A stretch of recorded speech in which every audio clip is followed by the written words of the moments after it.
Got it. Okay, good afternoon, everyone. Welcome to the latest all-party group meeting on childcare and early education.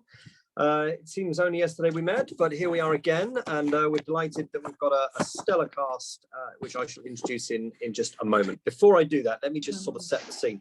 In this session, we're going to be setting out what we believe the early years sector needs from the upcoming comprehensive spending review. People think budgets are where the action is in government. Not true. CSRs are where the action is because they last a lot longer. Now, obviously, from my time in government, I know from experience how intense struggles over funding can be, and that is exactly how it should be. This is public money at the end of the day that we are spending as a government. However, I would point out, and I was involved in this, that over the last decade, our government has made some very special cases for certain areas, most notably, of course, the multi-year spending settlement that we legislated for in the National Health Service, and I was part of that along with the then Secretary of State, Jeremy Hunt. But I think the point I want to make is that this is about more than money. Yes, it is about that, but the certainty that our early years sector needs puts the needs of every child in every setting at the heart of the work, without having to worry about the future sustainability of those settings or their job in those settings. And that's really what we're about. And I would say that despite our status as, in many ways, the fourth emergency service, too many early years settings have actually closed or shed staff in the last 12 months. In addition, we've got data from one of our sponsors, the Early Years Alliance, which has shown that there is a shortfall of £2.60 per child per hour for every 30 hours place. And this amounts to just shy of £3,000 a year. Now, of course, as a government MP, I'm very proud and campaigned on the 30 hours entitlement, but it has to be fully funded because the fiscal drag is really now starting to make the pips squeak. That's why this all-party group is calling on the government to fully fund all 30 hours places as part of what we call a catch-up premium for the early years sector. However, there's an awful lot more that we need to do to ensure that the sort of wider funding system is fit for purpose going forward. Additional funding was made available for the early years in the last spending review, and we're very grateful for it, but we know it's not getting exactly to where it's most needed. So the Early Years Alliance did some FOI work, which I'm sure many of you have seen, which found that 3/4 of local authorities across England, and mine in Hampshire was one of the most challenged, underspent their government allocated funding for childcare to a total amount of £55.5 million. That's £55.5 million. So we're calling on the Treasury, who I know are listening in on today's call. Hello, welcome, to use this spending review to work with the Department for Education to launch a comprehensive review of the early years funding system to ensure that the money gets to where it's needed. The expression that we use is we cannot pour water into dodgy plumbing. And we do believe that there is an element of market failure in this system. So further details of our submission to the spending review have been published earlier today. I'll be writing to the Chancellor setting these out, and the Education Secretary, Vicky, so you will obviously get that.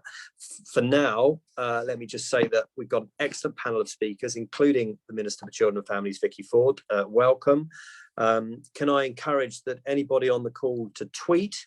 APPG Early Years is us on Twitter, and that increases our footprint across social media. And if you hashtag CEE APPG. So I will introduce all the other speakers after we've heard from the Minister, and then I know she has to get away to another commitment. But Vicky, you are well known to all of us, a valued colleague of mine on the government benches, and of course the Minister for Children and Families responsible for early years. You always make time for this all-party group, and that is much appreciated by all of us. So over to you. Be grateful to get your thoughts for 5 or so minutes. Thank you so much, and thank you very much for inviting me here today. Let's talk about early education ahead of the next spending review. So big picture, the government wants to create a country where the circumstances of a child's birth doesn't determine their outcomes in life. And we know that early years is crucial to a child's future and to their life chances, because it supports their development and provides that significant long-term effect on a child's life. It's the time when they develop those key social skills and communication skills that prepare them for primary school and give them the best start in life. It makes a particular difference to have a first-class early years education experience for a disadvantaged child, because so often those disadvantaged children are behind their more advanced peers by the time they start school. It also gives the parents the ability to balance work and family life, knowing that their children are in good hands whilst they are out at work. And that's why the government does provide significant package of support to parents and carers, including the 15 hours of early education per week for all 3 and 4-year-olds, and the 30 hours for the parents of 3 and 4-year-olds. The 30 hours being rolled out in September 2017. And as you know, that covers the 38 weeks of the year. And in addition, we have the disadvantaged 2-year-olds offer of an additional 15 hours of early education childcare. The early education system has a very clear focus on quality and its importance for a child's development and school readiness. So that's all underpinned by the Early Years Foundation Stage statutory framework, which sets the standards that all registered early years providers must meet to make sure that children learn and develop well and that they're kept safe and healthy. The EYFS promotes teaching and learning to ensure a child's school readiness and gives children a broad range of knowledge and skills that provide that foundation for their future progress through school and life. And I am incredibly proud that the last time we assessed our 5-year-olds, nearly 3 out of 4 of our country's youngest children had achieved a good level of development. And when you compare that to back in 2013, when the first comparable data was available for those education reforms, only 1 in 2 of our children were achieving that good level. To put it another way, back then, 1 in 2 of our youngest children was already falling behind, but now 3 out of 4 achieve ahead. We are reforming the Early Years Foundation Stage from September. The key aims of the changes are to improve even further a child's outcomes at the age of 5, particularly in early language and literacy, as well as reducing the workload, such as unnecessary paperwork, so that practitioners can spend more time interacting with children in their care. And to support these aims, we've recently launched a new online service, which is called Help for Early Years Providers, and that's for childminders and staff in PVI settings. And this new service includes information and practical advice to support practitioners to implement the changes. Ofsted has regard to the EYFS framework in carrying out its inspections and reporting on the quality and standards of early years provision. And overall, the quality of the sector is really impressively high. At their most recent inspection, 96% of all childcare providers on the Ofsted Early Years Register were judged either good or outstanding, which is the highest level ever and an increase from 74% back in 2012. Our early years settings are a wonderful place for children to learn and thrive, and it was with huge reluctance that we restricted attendance to the settings during the first national lockdown. From June last year, we prioritised keeping early years settings open as much as possible, in line with the scientific and safety requirements throughout the pandemic. And I really just want to take a moment to recognise the efforts of the early years workforce they've had to work so hard to adhere to that government guidance, to plan and implement those systems of control, to do risk assessments and apply protective measures to make sure settings across the country minimize the risk of staff, children and their parents. And they've done all of that whilst also providing a huge amount of love and support for both children and their families. And none of this, of course, would have been possible without the strong and dedicated workforce that operates across the 72,000 or so early years settings in England. And the vast majority of those are private, voluntary and independent providers. And they continue to provide families with access to high quality early years education.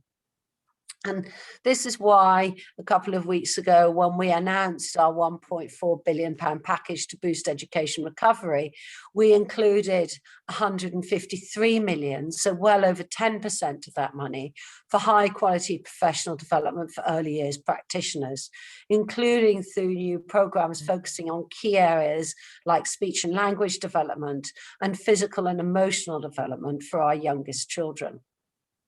I know that there have been recent press coverage around affordability of childcare and how vital it is for working parents more generally.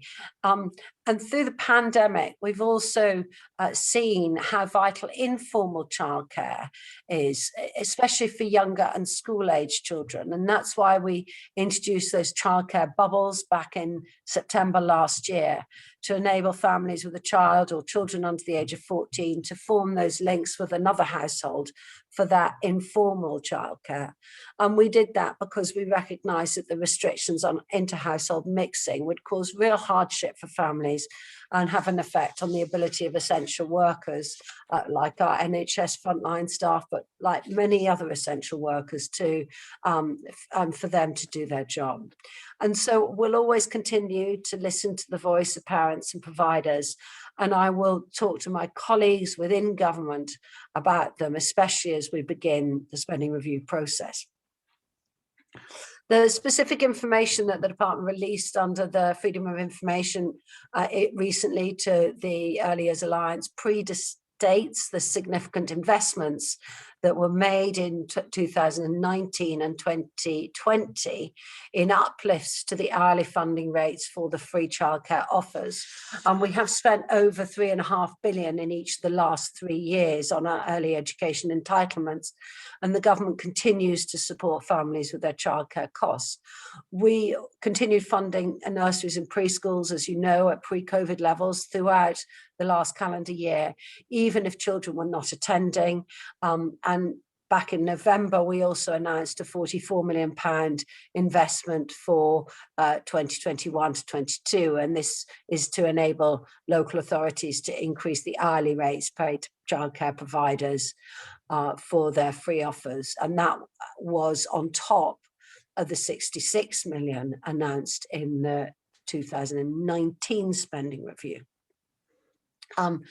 As we announced in the budget in March, the government will continue to provide eligible nursery properties in England with a 100% business rates relief from the 1st of April until this June, followed by the 66% relief from July to the 31st of March next year, and that's capped at £105,000 per business.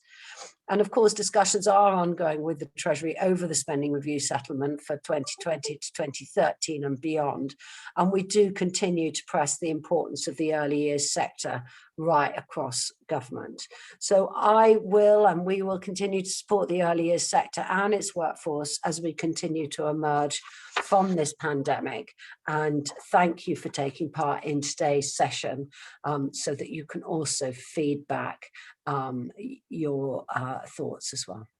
Thank you so much, Vicky. I mean, you will get the letter from me in the coming days via your Secretary of State. I mean, I think really what we would just want to impress on you is the need that we do need a meaningful review of early years funding, because there is this issue around local authority underspends. There's the issue around the drag that I talked about and the figures of how we have got behind. And I think we just need to look at it in the round. And I know you understand that. And I know you...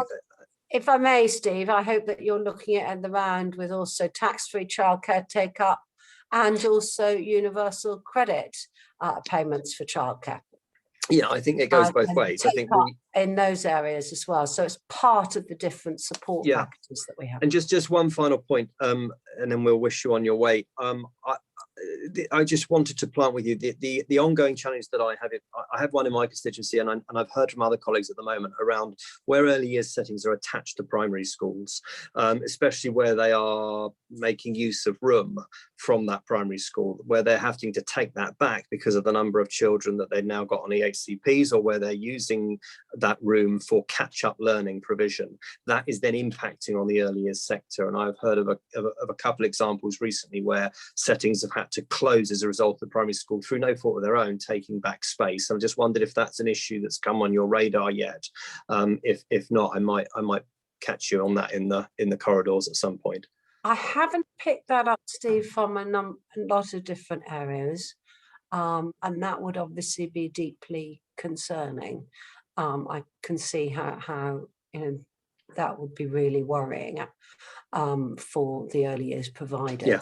So if it is a systemic issue as well, I'm really happy to look at other ways that one might be able to help with that. I just saw a message in the chat about the providers feeling undervalued, understaffed, invisible. I absolutely want to give that message that we do really care about our early years staff. The reason that we kept the early years open in the last lockdown was because we know that this is the most crucial part of a child's development. It is so crucial. I know it took a long time in order to be able to get more of those lateral flow tests out to our early years setting. We were working very closely with people like Pamina and Neil on this call who were making that message very clear. It was challenging because at the time when we were rolling out the testing processes more often, there was also quite a lot of concern from health that for those tests to be reliable, they were best if first taken in a more formal setting and rather than at home, so people learned how to use them. But we did work so hard to get that plugged for you, that gap plugged for you. It's absolutely been on the Secretary of State's radar here as well, the early years sector, and I do think getting that very significant amount of funding for the sector in the latest £1.4 billion package is a big step forward and a signal to you that we really do value this. We know there's some outstanding practice there, and by the way, I used to help run my own community preschool as a volunteer when my kids were little. I know how hard work it is. My hat's off to the experienced trained professionals who work in this sector. You are just amazing. But we absolutely do understand the importance of this, and we know it's a really important area for our youngest children. And thank you for all you do. Likewise, thank you very much for making time for us as always. And, yes, you can have my speech. Yeah, okay. Well, and the session is, of course, recorded as well, so we were able to. But thank you, Vicky. And just a bit of housekeeping to do. And young William, who's just arrived home from school, who you may have seen pop up in my screen a minute ago, whispered, "I'm hungry." So nothing ever changes here. Baroness Newlove, from the other place, as we call it, I propose to become a vice chair of the all-party group. And I think that would be a very good thing. And I hope that you may all just signal contentment with that by raising your hands. Good. Okay. Hope you're happy with that, team. I've done that job. Right. So let's move on to speakers, because it's 3:20 and I want to finish at 4, and indeed need to finish at 4 o'clock. So Mike is just sharing the screen. Yeah, there you go. I thought it would cut off a minute there. Yeah. So Mike, we have Catherine McLeod, who's the chief executive of Dingley's Promise. So the Dingley Bear is appearing there on her screen as well. Catherine, you're very welcome to the all-party group, and you have the floor now for 5 minutes or so. So go ahead, please. Thank you. So today I'm going to be talking about the impact of SEND funding on the sustainability of the early years sector, and how for settings it's an increasingly difficult decision between business survival and actually providing inclusive support for all children. Next slide, please. I wanted to just give a very brief background, because this is a financial case for support, because we're talking about finances today in the spending review, and with the background of the struggles that our whole sector has. But I just wanted to quickly emphasise why this is so important to children and families as well. I work for Dingley's Promise, and we're committed to ensuring as many children with SEND as possible have the opportunity to experience inclusion in the early years. At Dingley's Promise last year, 68% of our children who left us transitioned to the mainstream, although we're a specialist provider. And this is despite the fact that parents had often been told before they came to us that they would never be in the mainstream. And I think the important part of this is really just to show how the right early intervention at the right time can give children with SEND the best chance to succeed, and certainly the best chance to experience inclusion, which evidence shows improves lifelong outcomes. So this is key to understanding why inclusion is so important. And I just wanted to pin that before we talk about the finances and statistics. Next slide, please. So currently the early years sector is struggling with the number of children with SEND. Research from the Early Years Alliance that was carried out in early 2020 showed that 81% of settings have to fund SEND costs themselves, and 49% of those regularly fund SEND support. So that's the first pattern. The second pattern we have is that places are decreasing for children with SEND. So in the Coram Childcare report of 2020, it showed only 19% of local authorities had sufficient places in the early years for all children with SEND. Now that in itself is a shocking statistic, but that's actually falling at the moment. So that the report before was 22%. So you can see that not only are settings having to fund themselves support for children, the places are decreasing because that's a big pressure on settings. And then thirdly, the third pattern is that children themselves, it seems to be that settings are reporting they're having more children with SEND in their settings. So that same research said 73% felt the number of children with SEND had risen. So with all those three patterns together, we've got a lot of children in the early years with SEND who are struggling to access the right support, and settings are in an impossible situation when they are struggling to make ends meet, but they're not able to access the right funding to support those children properly. Next slide, please. And then the longer term impact of this, it's not just about sustainability of the early years sector, it's also about our education system from primary onwards. So the cost of a mainstream primary school place is £5,000, and the cost of a specialist primary school place on average is £29,437. So if we fund early intervention in the early years properly, then we'll be saving money in the education system in the long term. Many of our statistical neighbours spend more than us on early years and less than us on statutory schooling. So I think the message is, if we really want to save money in the system and also give children the best possible start, then what we need to do is to invest in those children in the early years, as it will save money compared to dealing with issues later on in the school system. And that this is especially important when it comes to children with SEND. Next slide, please.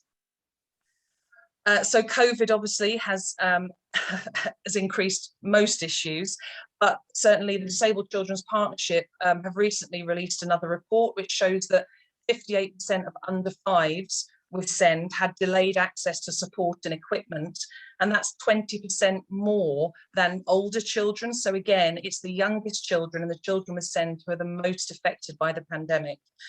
79% of their families experience severe social isolation. Again, 20% more than older children. And certainly for us and for the settings that we know, waiting lists are longer than ever, and we're observing more distressed behaviours in children who are really struggling. So I think the message is that we have to do something now. This is the worst it's ever been, and all of these figures are getting worse. Next slide, please.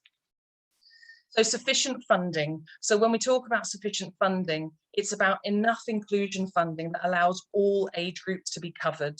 So a lot of the barriers they talk about are children underneath the age of 2 who don't have any funding attached to them, and therefore the settings are having to fund them completely, all of their SEND support. Secondly, it's about inclusion funding to allow children to access the full 30 hours. We want all children to get their free entitlements, but in a lot of local authorities, the inclusion funding only covers 15 hours. And yet we say we want everyone to have equal access to 30 hours. And finally, it's stopping an emphasis on EHCPs for school, and actually saying if a child is young and needs an EHCP, why would we not fund an early years setting to provide them with the right early intervention? Don't wait until we go to school. And then underlying both of these, it's got to be a really simple application procedure, or you fund staff time to do applications for getting the funding for children, because that's an extra pressure that settings can't cope with. And funding continuing professional development in inclusive practice to open up more places for children with SEND in the mainstream. So last slide, very finally, I'm 1 minute over, apologies. Sufficient investment in SEND would support the financial resilience of the whole sector. It would stop the money from draining out that settings are spending on supporting children with SEND that should really be funded by the local authorities and central government, reduce exclusion and improve life outcomes, drive the take-up of the free entitlement and enable carers to work, which benefits the whole economy. And of course, in the longer term, it will bring down the cost of statutory education from primary onwards. Final point, without fully funded SEND early years services, the sector cannot be truly sustainable. Thank you.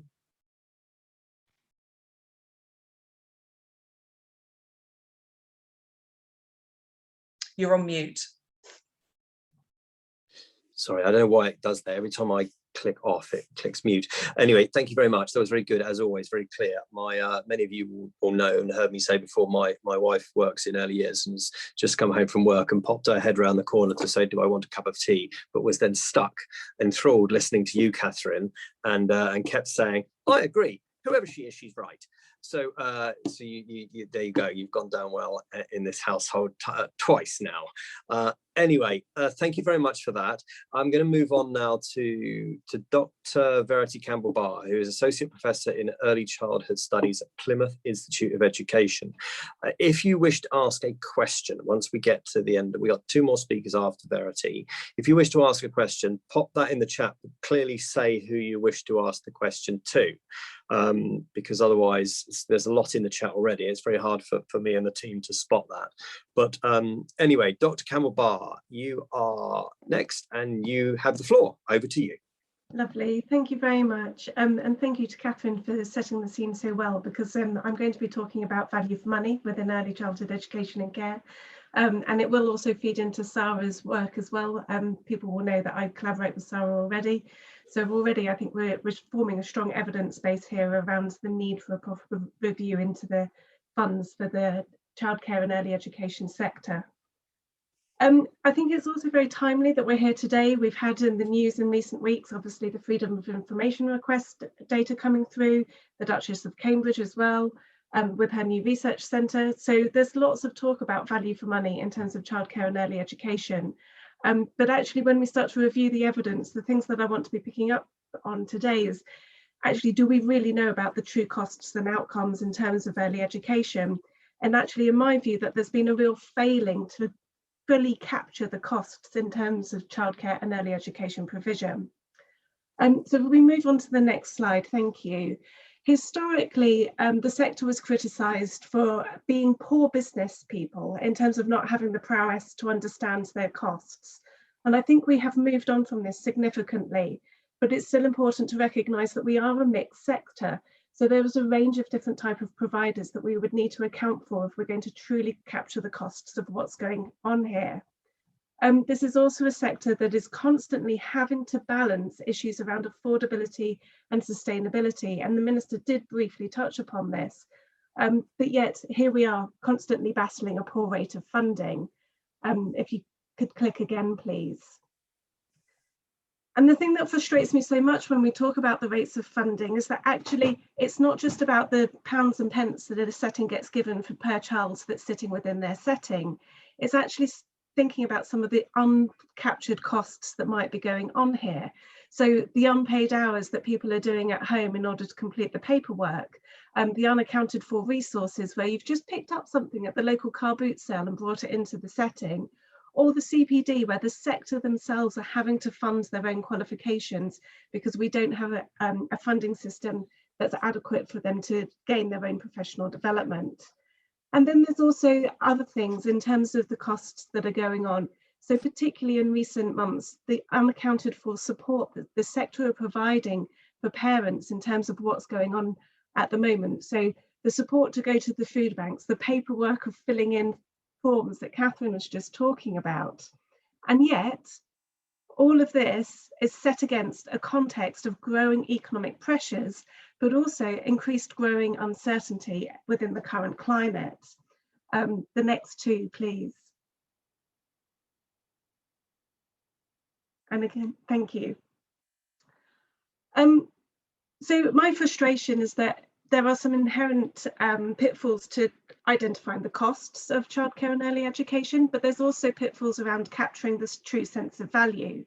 So we hear an awful lot about value for money, and I believe that we do offer value for money, but far more value than is actually being captured within many of the economic assessments. There are issues around determining the full range of outputs, as they're often referred to in terms of economic assessments. It comes down to what we're able to measure in terms of those outputs, and can we assign an economic value to them? But what about those things that we might not be capturing? You know, those issues around working with parents that we heard about earlier, or the fact that many of you will already be involved in things around community capacity building, for example. So often what we're valuing, if it can't have an economic value for it, where does it go to? And actually, when we say value, value for who? Is this about the educators themselves? Is it about the children, the families, or is it about the minister? Next one, thank you. And at the same time, this is set against this context of increasing expectations for childcare and early education providers. We heard a bit from the minister, you know, the expectations around school readiness, social mobility, safeguarding, but even in recent years, the idea that the early years sector will be tackling extremism as well. I'm not trying to belittle any of these areas, but it seems that increasingly this is a sector that's being labelled as an answer to everything, but we don't put that everything into our assessments of value for money. Next slide, please.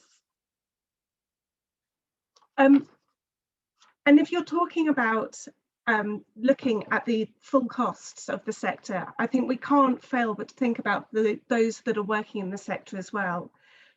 Providers, when you do research with them and you talk to them, of course, they trust in the value of their work. And maybe there has been something of a failure within the sector for us to account for the full sense of value that we are being offered. And there is a need for further evidencing of just how much the sector do to support the children and families that they work with. But it's not just about the funding that is offered for the provision of places. It's also important to consider the funding that goes into the people who work in the sector as well.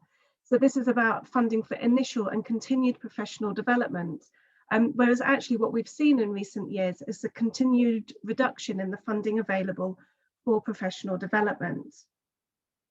So thus, in determining the value of early education and childcare, it's not just about the economic value of the services they offer, it's also about valuing the profession. And I've put up a link here, some of you may remember this from the New Economic Foundation, the Bit Rich report, where they evidence that actually the sector offer more value for money than the banking sector do. So just a little note to drop in there at the end. Thank you. Thank you very much. Very good. Very good, thank you. Now, two left. Sara Bonetti is on the call. Sara, hello, smiling hello. away. hello, my cup of tea has arrived, so all is good here. Like you. She's still listening to you, Sara. So, Sara is the Director of Early Years at the Education Policy Institute, and you're very welcome, Sara, to the all-party group meeting. Over to you. Thank you so much, and thank you for the slides. I'm going to continue a little bit along the lines that Verity has started. You can just move on to the first slide already. And talking about quality, I first wanted to, no, that's not my slide, but I keep talking. I wanted to talk about quality and just start with a reminder that quality is not a universal concept in itself. If you ask different people what quality early years means, you will get different answers. And I think that in part, assessing the value is also related to this. My slides are not appearing. If you want, I can share them. Otherwise, I'll keep talking. And as Verity was saying, it's also not a static concept. We don't just achieve quality and then don't need any more money. We need to sustain the quality, keep with professional development, with continuous training.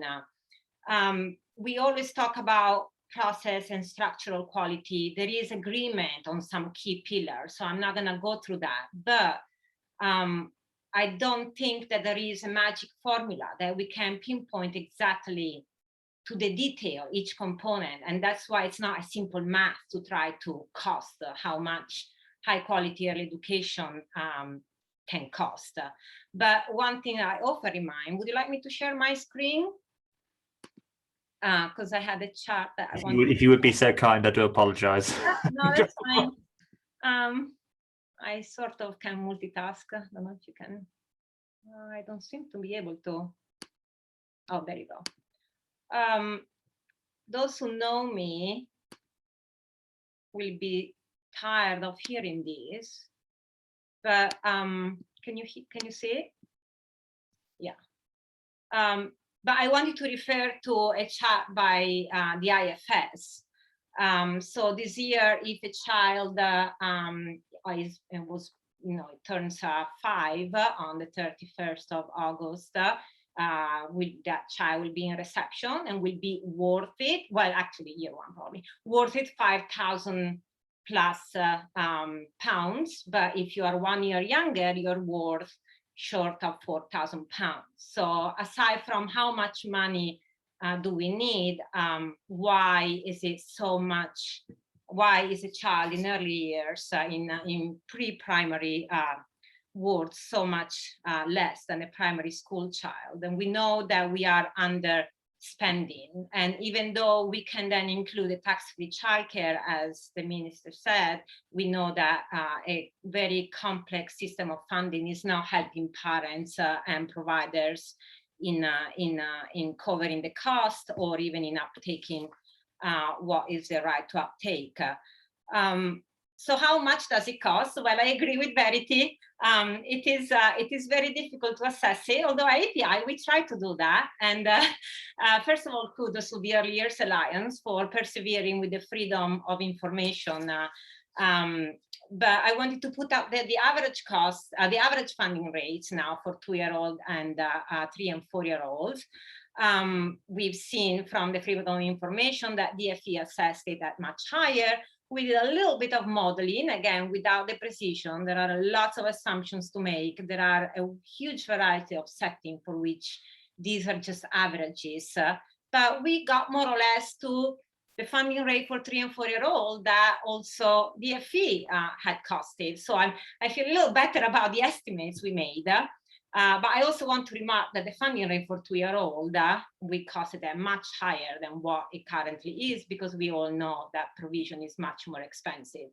Now, it might seem a lot of money, but if you think about per child per year, with all the assumptions we made, I'm not going to go into that, that amounts to 607,000 for 2-year-old and about 8,000 per year for a 3 and 4-year-old. So it's not completely outrageous.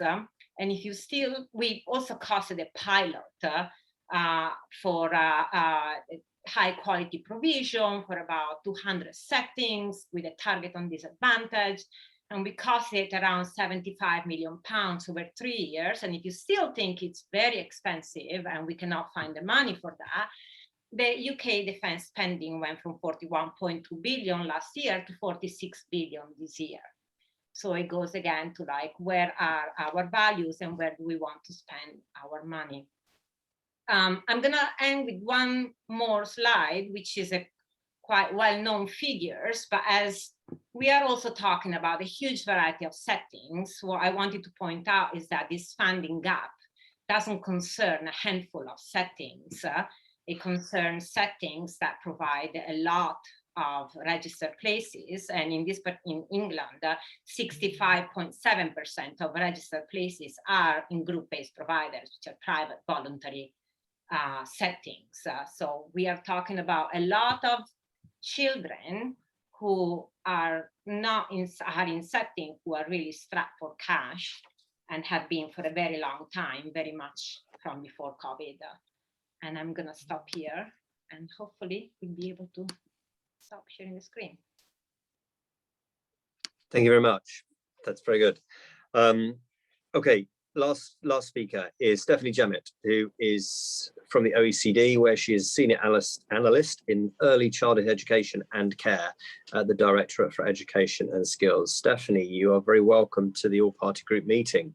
Over to you, unmute, and you have the floor.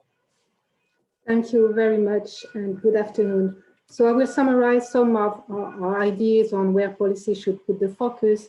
And as you will see, we share many views on what has been already expressed during this session.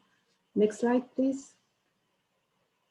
So there are a lot of evidences on the fact that children's development in the first years have implication on their later success in education, but also more broadly on their well-being and their happiness. And for many children, early childhood education and care is really their first experience away from their family. So it provides a very important window for policies to give a strong start to all children. And most OECD countries have increased enrollment in early childhood education and care, which is very good, but this is not sufficient. This has been said already a lot. We need to focus on the quality of early education. And what we mean, in fact, by the high quality early education is simply making sure that this experience as part of settings really support children's development, learning, and well-being.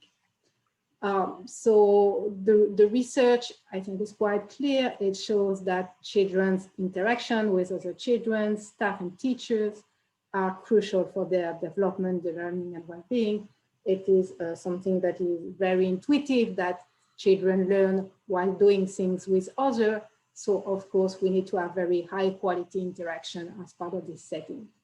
And of course, the ECEC workforce is at the core of this interaction. So that's why we do think that policy should really look at the ECEC workforce. There are other important policy levers. Curriculum and pedagogy, for instance, is going to shape this interaction between staff and children in settings. The monitoring system is extremely important because in many countries, I mean, it's the sector is very fragmented with private providers. So it's very important to ensure quality. There is a need for quality standard, and of course, the finances and governance aspects are very important. Next slide, please. So let me say a bit about the workforce.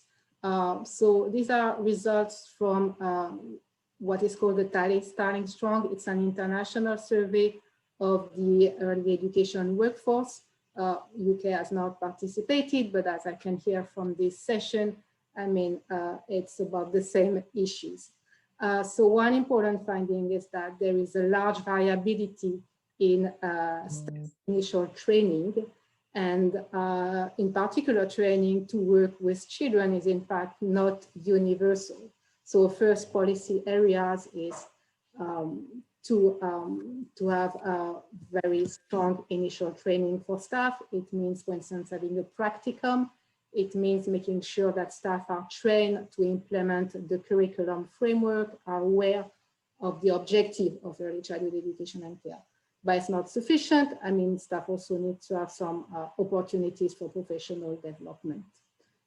We have asked staff about their level of self-confidence, and they are very confident in their ability to promote children's social and emotional development, which is a very good news. But it's the case in all countries that they say they feel less confident about working with a diversity of children and also in using digital technologies. So we are speaking of really making sure that all children participate in early childhood education and care. Providing professional development on working with a diversity of children is clearly an important area. And also perhaps thinking of making use of digital technology in the current context, it becomes more and more important.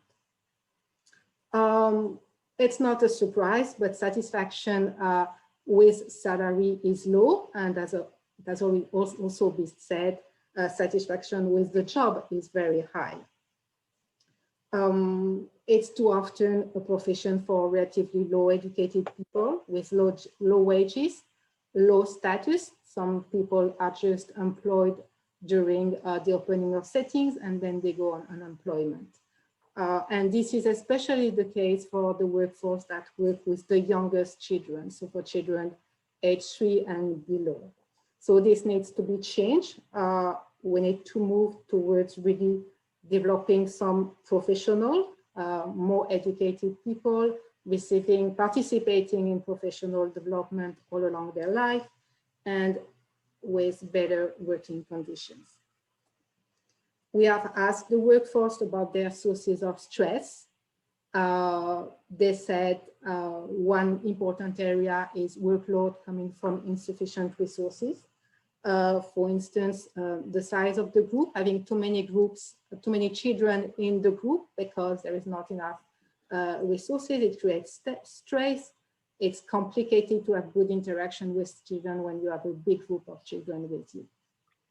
And another important area that provides stress is all the work related to tasks to be done outside work with children, so administrative work and other type of work. So it's also important to have some protected time for staff away from their activities with children so that they can do this administrative work, also documenting, for instance, children's development, but also participating in cooperation with colleagues, participating in professional development.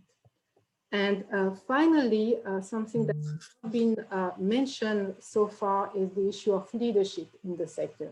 I mean, I think we recognize the role of leadership in many sectors, but not really in the early education sector. And leaders of an ECEC setting needs to ask a lot of administrative work, but also some pedagogical work. So it's a complex role, and there is clearly room to make the most of leadership in the sector. When we have asked staff, quite a large percentage of staff report that they need more support from their leaders. I will stop here. Thanks a lot for your attention. Thank you. Thank you very much. I wonder whether Lord Watson would like to ask the question placed in the chat around value for money. Instead of me vocalizing it, Lord Watson, would you like to unmute and ask the question? I think it's a good one and a good one to start with. Thanks, Steve, and thanks to all the speakers who in the various ways have covered areas of detail that I think we don't often go into in this debate, so it's been very valuable. The question of value for money is a difficult one because, as I said in the chat, it's really about short-termism, and governments don't tend to think of how far down the road the outputs, which hopefully will lead to positive outcomes, will be measured, because quite bluntly, ministers tend to think, well, I may well not be here at the time. I want to have something to point to that happened when I was minister that I can hopefully take to the next stage. Now, that's not a criticism of this government particularly. It's a criticism of politicians, of which I, to some extent, am one. So I just wonder if there's any way that we can somehow look to shorten the process and get a measurement tool, if that's possible. I'm really talking to the I suppose, the academics here, and maybe particularly Dr. Campbell-Barr, about is there a way of doing this, of establishing what progress has been made before all of the outcomes can be fully measured, or is that just something that physically is not possible? Verity, do you want to answer that? Because Claire Kenyon put in the chat as well about short-term planning being a problem, which one of the reasons why a multi-year funding settlement is a key ask in the CSR letter that we've agreed today, which for the record will be up on the social media channels by the time we finish, hopefully. Just wondered, Verity, did you want to respond to Lord Watson's very good question? Yeah, and it is a very good question, and it is one of the pitfalls of looking at value for money assessments, and actually what it signals is that we do need this to be something that's almost kind of taken out of the politics, and it's that we commit to this funding irrespective of what's happening going forward, so that it's there no matter what changes in Parliament we might have, I think is one thing. But I think also the other thing, it comes down to what we're looking to value. And actually a lot of the value for money assessments determine value once a child has become an adult, but actually what's of value in terms of childhood. So yes, you can determine value in terms of the work that's taking place amongst the people in this room, in terms of supporting families, investing in children's early education so that they do feel confident starting school. So I think we can do it, but it takes the time to kind of sit and look and see what this might look like. I don't know whether my colleagues might want to come in on that at all, in terms of how we go about measuring value. Perhaps Sara at all? Please do, Sara. I think despite doing a lot of quantitative analysis, I actually for once would like to push back in trying to obsess over one perfect figure. And maybe acknowledge, as I said, quality is not at one point in time only. Value is not at one point in time only. I think it comes down to how much do we value from a moral point of view as society, early years, trying to find a decent costing model, a decent funding model that allows setting not just to survive, but to thrive, allow parents to feel confident as sending their child, allow their children to thrive, but also go beyond the obsession to find the perfect number, because it is not possible. And I know policymakers are not gonna like this, but it is just not possible. Not if we want to continue with the current system that is mixed market, very different type of settings, very different heterogeneous workforce, etc. Okay, thank you very much. I just wonder if I might ask, maybe Catherine, you might have a view on this. So how we as a sector and as a group, how do we articulate this sort of narrative to government that the issues affecting us, which I tried to set out at the start, and the minister acknowledged, I shall be generous, acknowledged that this is not just about, a bit of reform, a spending review, levelling up, if you want to call it that. This is about a systemic failure in the system and the way that this system works. How do we go about composing that narrative, do you think? Thanks for that question. That's okay. I think if I had the answer to that, just looking at everybody's faces through everything that was said, you can see the frustration. And I think what we're doing now, and I think we're all trying to speak their languages. And I think there's also a reality of politicians are, mostly older white men, and you've got an early years workforce who are overwhelmingly female. And I think there's still not the base understanding among many people in power of the professionalism of the early years, the value of the early years. When we talk about the quality, look at the extra work that people have been mentioning in the chat that they do with families, the things they do that they're not paid for.